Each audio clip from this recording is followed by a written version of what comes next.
Hi friends, it's Mrs. Ignori here. I am already missing you so much, and I hope that you're having a fun time learning at home. Today I wanted to read you a story, one of my favorites, called Bow Wow Meow. And you can kind of see what this story may be about. Maybe you've heard it before. On the back, if we do a little sneak peek of the book, we can see on the front it's a half cat, half dog. And then on the back it says, Fabio doesn't bark. Fabio doesn't play fetch. Fabio doesn't even wag his little tail. Fabio is definitely not like the other dogs. And we're going to find out why in Bow Wow Meow.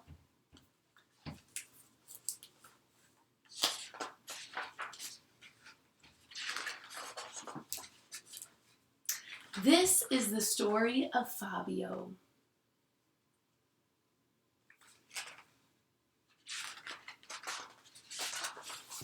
Fabio is a little dog.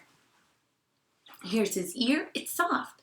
His neck, his microchip, his rump, his hind leg, his knee, his forearm or forepaw, his wrist, his shoulder, his cheek, and his muzzle. Fabio doesn't play fetch. Fabio doesn't bark. Fabio doesn't roll over to have his belly tickled. Fabio doesn't even wag his little tail.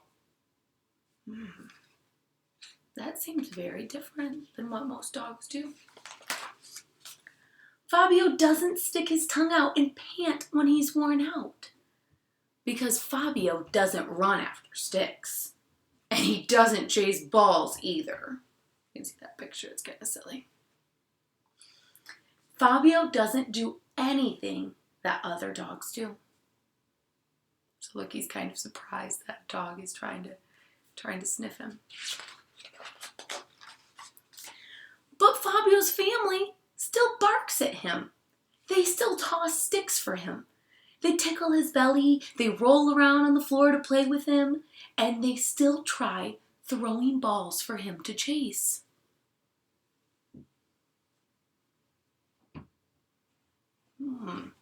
Maybe his family is not quite understanding who he is as a dog.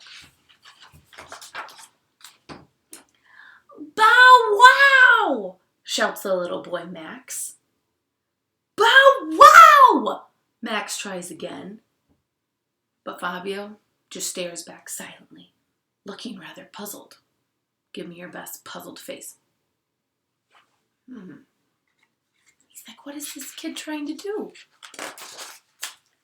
Then one night, Max, with his mouth as dry as a bone, gets out of bed to pour himself a glass of water. It's dark, but he can tell Fabio, the little dog that doesn't bark, is nowhere to be found. That's weird, thinks Max. It's the middle of the night and Fabio is not curled up somewhere in the house. What are you predicting that the little boy's going to do?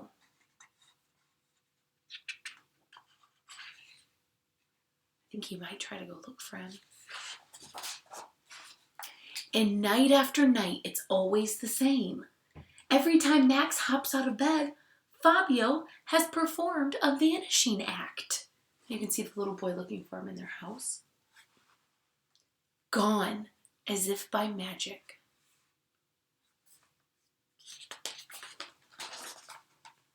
One day, Max, who's a brave young boy, stays awake to find out what's going on.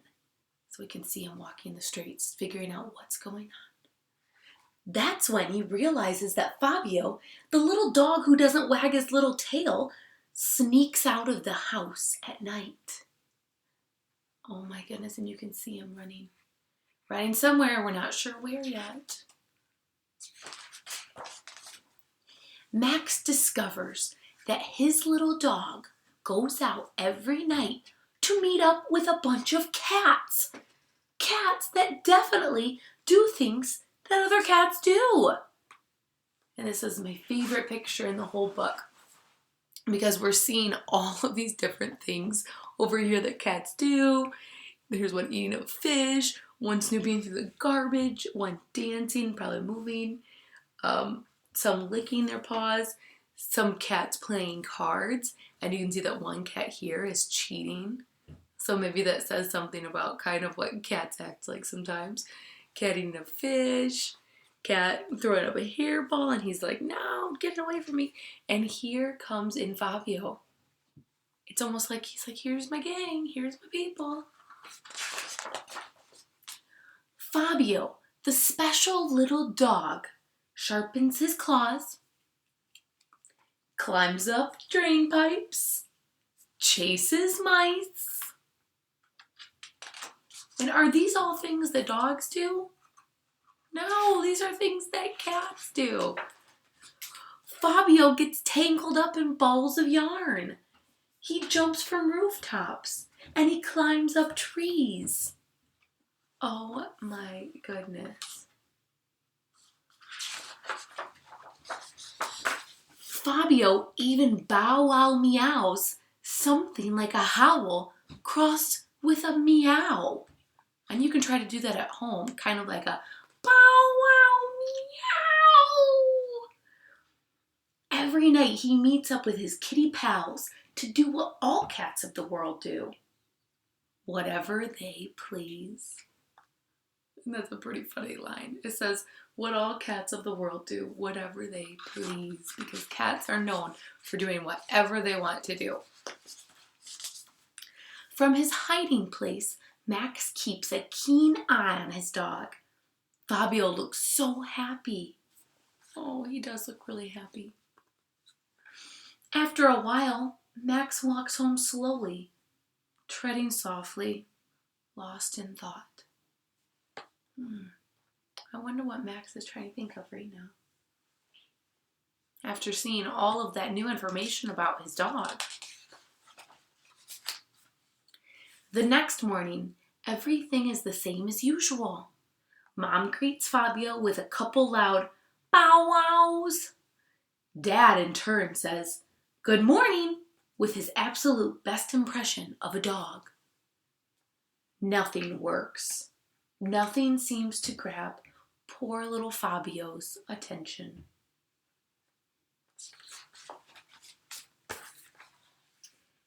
Until along comes Max, and without giving it a second thought, he fills up a dish with milk while bow wow meowing softly so no one can hear him.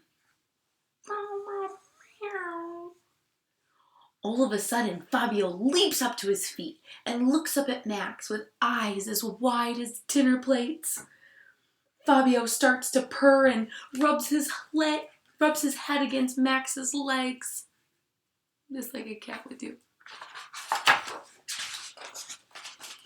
Max smiles. Fabio is happy at last. Oh, that is so sweet.